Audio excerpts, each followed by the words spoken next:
geographical cause which led to, which is one of the factors for your industrial revolution. Another thing, abundant natural resources, rich deposits of coal and iron ore in the areas of South Wales, Midlands, and northern England.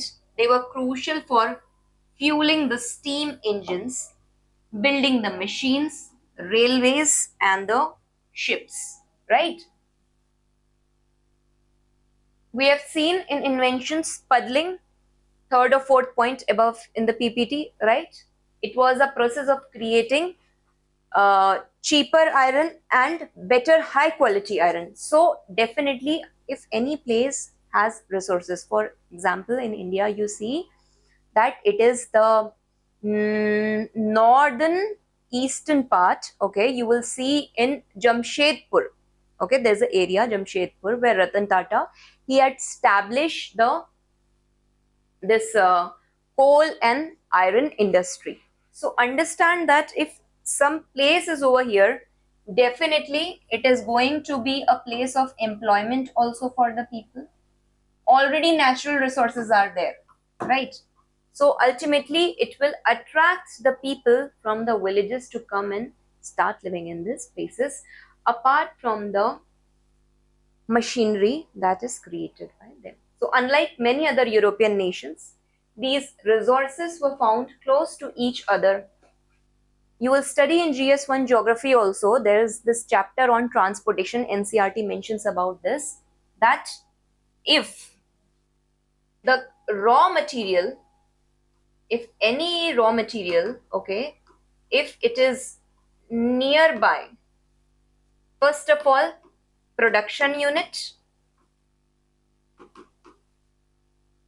and your market unit, both of them. So what happens? The supply of the product becomes, the cost of the supply of the final products becomes less, right? It is easily available for the people. So this is what happened, because these resources, they were very close to each other. So what happened? It reduced the cost of extraction and transport. So therefore the transport in England was cheaper. Is it clear? Apart from this, rivers and the navigability. So there are rivers like Thames, Mersey, Severn, which were navigable and connected inland towns to the port, right? I have already discussed better steam engine because of usage of iron, easily availability of the iron resource, right? So these people could have easily made steam engines, right? And the ticket price also was very less of the transport. So what happened? Presence of the river, all these factors, it led to connection between the inland towns, right? This you can very well understand in context of Delhi Metro. In Delhi Metro here, wherever the students they travel, it's like 10 rupees, 20 rupees, 30 rupees from one station to another station. Why? Because of easy availability. Similarly, it was easy availability of the steamships that, and definitely the rivers that it could be connected. Apart from this, even the canals, okay, they linked the coal fields to the industrial centers. So you are reducing this demand, this production unit and the supply unit. Okay, so the whole time frame or the transportation cost has been ultimately reduced, and it will lead to efficiency in the whole system. Favorable climate for the industry. Britain's moderate humid climate, it suited the textile production. It prevented the yarn or the wool from breaking down during spinning or the weaving, right? I think it's simple.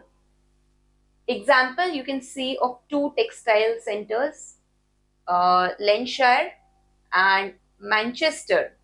they became the heart of cotton industry. Okay, because of the proximity to the coal fields, because of the proximity to the ports like Liverpool, and the humid climate which is suitable for the textiles. Now, apart from this, we also see over here the economic causes. Okay,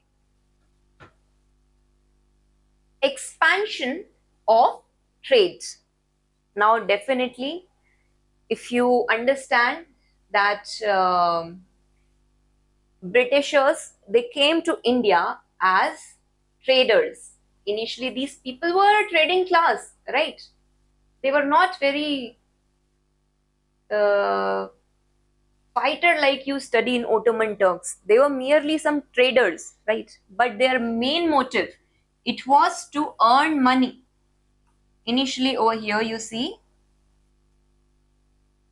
traders. They were a trader class. But when they saw the conditions in India, they turned into colonialists, or they not colonialists, they expanded their policy from trading to colonialism.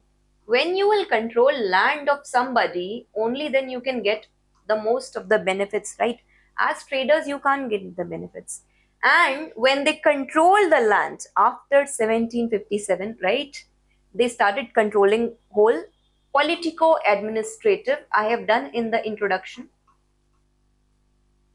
of India, and then they started their complete imperialist policies. Now, this means that they totally extracted everything out of India. They were not concerned with the welfare of the people over here, right?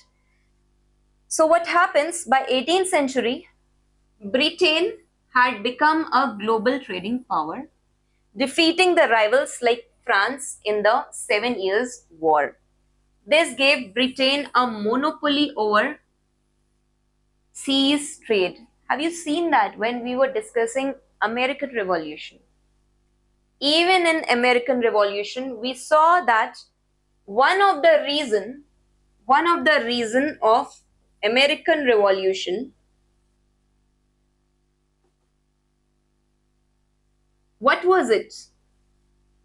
One of the reason was that Britain, it wanted to keep the monopoly of overseas trade, right? This was one of the reason, and it did not wanted the American colonies to have trade with any other nation. So after they won this war, it gave them complete monopoly in India and Caribbean and Africa, and later too we saw American, they got totally independent. So another thing, financial institutions we have seen in Britain, Bank of England. Okay, now this is going to provide credit facility. So all these trading classes who are coming to India or other nations, they took some credit from the bank also if they wanted to invest in better ships, right? It had a stable currency. Because why stable currency? Because stability in the political system. Why? Again, question, why? Because it had a